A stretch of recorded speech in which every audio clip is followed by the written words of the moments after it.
জনপ্রিয় অভিনেত্রী ও মডেল রাফিয়াত রশিদ মিথিলা অভিনয় দিয়ে যেমন দর্শক হৃদয় জয় করে চলেছেন, তেমনি ব্যক্তিজীবন নিয়েও রয়েছেন আলোচনায়। গেল ঈদে মুক্তি পাওয়া মাইসেলফ অ্যালেন স্বপন ওয়েব সিরিজের দ্বিতীয় মৌসুমে তার অভিনয় আবারও প্রশংসিত হয়েছে। তবে অভিনয়ের বাইরে মিথিলার ব্যক্তিজীবনও কম আলোচনার জন্ম দেয়নি। ওপার বাংলার খ্যাতিমান নির্মাতা সৃজিত মুখার্জির সঙ্গে তার দাম্পত্য জীবন নিয়ে নানা গুঞ্জন চলছে।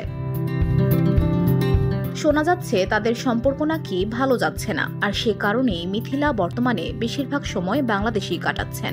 যদিও এই বিষয়ে মিথিলা প্রকাশ্যে কোনো মন্তব্য করেননি। ঢাকায় বর্তমানে বেশ ব্যস্ত সময় পার করছেন তিনি। একদিকে একটি নতুন রিয়েলিটি শো এর বিচারক হিসেবে যুক্ত হয়েছেন, অন্যদিকে শিক্ষকতা ও গবেষণা ক্ষেত্রেও সক্রিয় রয়েছেন। পাশাপাশি একমাত্র মেয়ে আয়রার দেখভালেও নিজেকে নিয়োজিত রেখেছেন এই তারকা। অভিনয়ের পাশাপাশি মডেলিংয়েও মিথিলা নিয়মিত। বসুন্ধরা, উত্তরা, বনশ্রী, কুড়িল ও বাড্ডা সহ রাজধানীর বিভিন্ন স্থানে অভিজাত ও অত্যাধুনিক মানের ফ্ল্যাট কেনার এক নির্ভরযোগ্য প্রতিষ্ঠান প্লেজেন্ট প্রপার্টিজ লিমিটেড। তাই আপনার স্বপ্নের আবাসনের জন্য আজই যোগাযোগ করুন।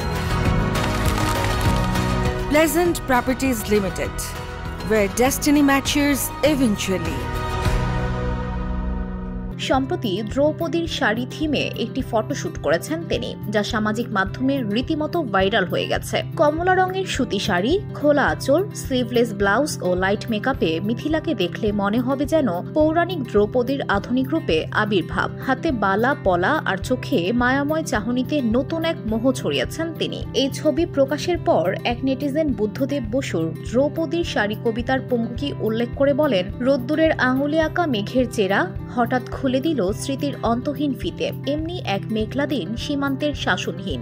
তবে ফটোশুটে খোলামেলা শাড়ি পরা নিয়ে যেমন অনেকেই মুগ্ধতা প্রকাশ করেছেন, তেমনি কেউ কেউ হালকা সমালোচনাও করেছেন। আলোচনা, প্রশংসা কিংবা সমালোচনা সবকিছুর মাঝেও মিথিলা যেন নিজের মতো করেই পথ চলছেন, নিজের অবস্থানটা দৃঢ়ভাবে ধরে রেখেছেন।